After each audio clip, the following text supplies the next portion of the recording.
Mr. Secretary, welcome.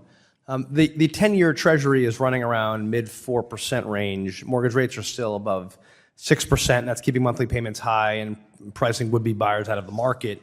The affordability crisis is increasing the homeownership gap in North Jersey, which I represent, and across the country. How can we get the 10-year down and help make homeownership more affordable?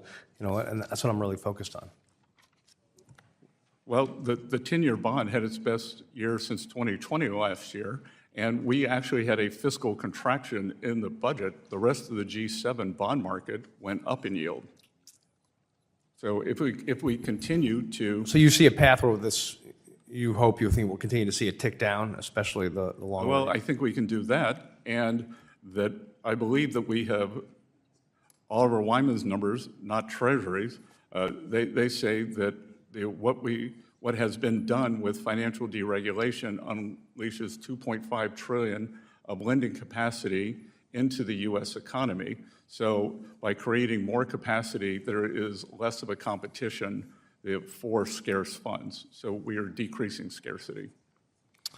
Thank you. I have a strong belief that AI will revolutionize financial services and delivering meaningful gains for customers and regulators and institutions if we do it right. FSOC's report strikes an encouraging balance, highlighting AI's potential to improve resilience and efficiency in financial markets while also noting that vendor concentration create challenges. How is FSOC threading the needle to enable broad AI adoption while encouraging competition, and where can Congress help get this right so AI can flourish as a helpful tool for Americans in the financial markets?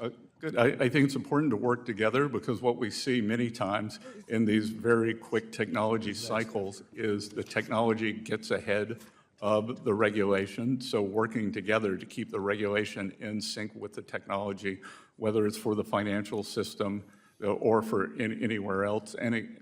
There's good news, as you said, it will change the interaction. The bad news is that it gives, whether it's state actors or independent actors, more tools. Right.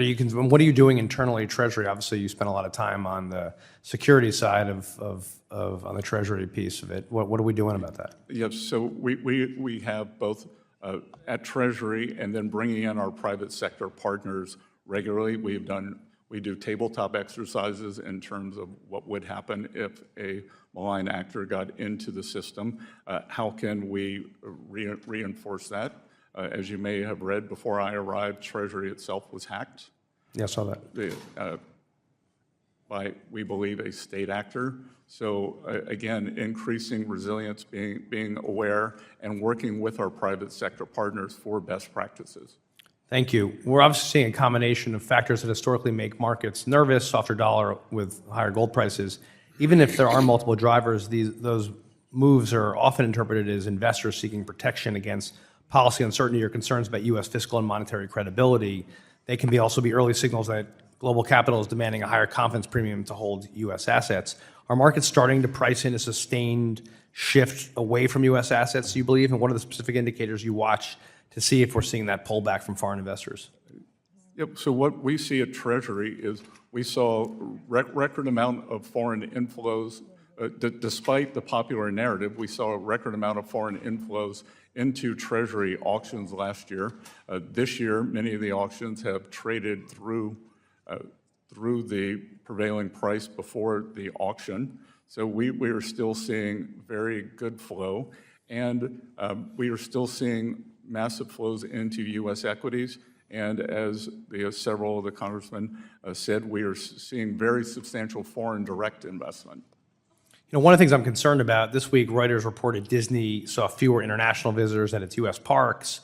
U.S. overall saw 6% fewer visitors, despite global tourism revenue rising 6.5%. Canadian trips are down significantly, 22% year over year. Even at the Great Jersey Shore, 2025 beach tag revenue was down. What is the administration's plan to calm volatility? And obviously tariff policy has been part of this, so tourists can continue to choose the U.S. Look, on some things, there's nothing we can do. If the Premier of British Columbia or Ontario wants to be especially hostile and tell people not to come to the U.S., that's a decision. I would say it's their loss. And as you said... do you think we'll see less volatility with the tariff policy kind of firming up, or? Less volatility in tourism? Well, yeah, because it affects everything. People don't want to Gentleman's come time here. has expired. Thank you, sir.